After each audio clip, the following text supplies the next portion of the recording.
Le CSE et ANIDA sont deux institutions complémentaires. Le CSE étant un bras technique de l'État du Sénégal en matière d'environnement, d'écosystème, de biodiversité, mais aussi de sauvegarde environnementale. ANIDA, une agence nationale chargée de développer l'agriculture familiale au niveau local, se sont mis ensemble pour imaginer un projet qui peut apporter une plus-value à la politique agricole du Sénégal.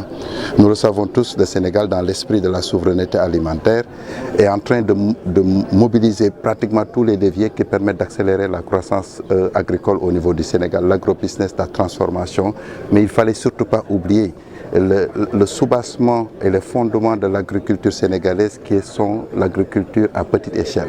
Cette agriculture à petite échelle qu'on appelle agriculture familiale était plus ou moins un parent pauvre de certaines formes d'investissement. Pourtant, il a été démontré dans d'autres pays comme la Chine, l'Indonésie, jusqu'au Japon, que les petites fermes familiales pouvaient avoir une productivité, une compétitivité agricole à la hauteur de l'agrobusiness.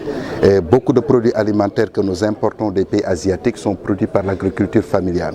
Donc avec le fonds d'adaptation, le fonds vert climat, l'autorité nationale désignée qui est le ministère de l'Environnement, représenté ici par son directeur de cabinet, nous a donné le quitus administratif pour aller mobiliser ce financement pour ANIDA. Donc c'est un projet du Sénégal et qui consiste à faire ce qui suit.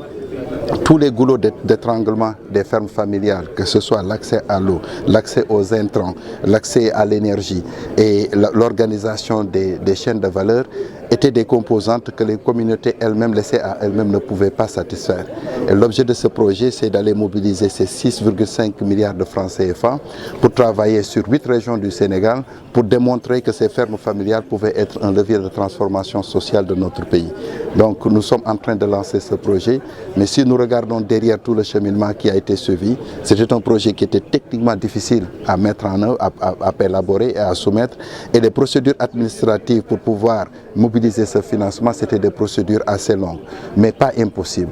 Donc le plaidoyer qui était fait à l'endroit du gouvernement, c'est d'appuyer des institutions accréditées pour aller lever des financements qui ne sont pas des prêts, mais qui sont des dons au niveau des États et qui répond aux exigences des pays qui ont des engagements avec le changement climatique de pouvoir financer l'adaptation au niveau de nos pays. C'est le deuxième grand projet qu'on a pour le Sénégal. Le premier grand projet, ça portait sur la restauration des terres salées au niveau de la région de Fatick. Ce projet est en train de faire d'importants résultats. Nous envisageons ce projet pour accélérer les fermes familiales.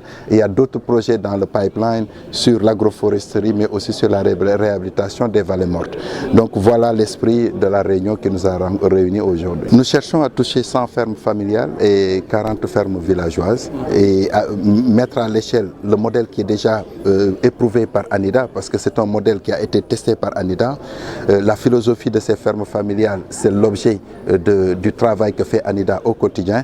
Et ANIDA avait besoin d'un accompagnement pour passer d'un nombre réduit de fermes familiales à un nombre plus abondant de fermes familiales. Et c'est pourquoi nous avons cherché à toucher pratiquement toutes les régions, sauf quelques-unes, et avoir, disons, un transect écogéographique du nord au sud du Sénégal pour pouvoir avoir d'autres leviers de connaissances qui nous permettent plus tard de couvrir les 14 régions du Sénégal.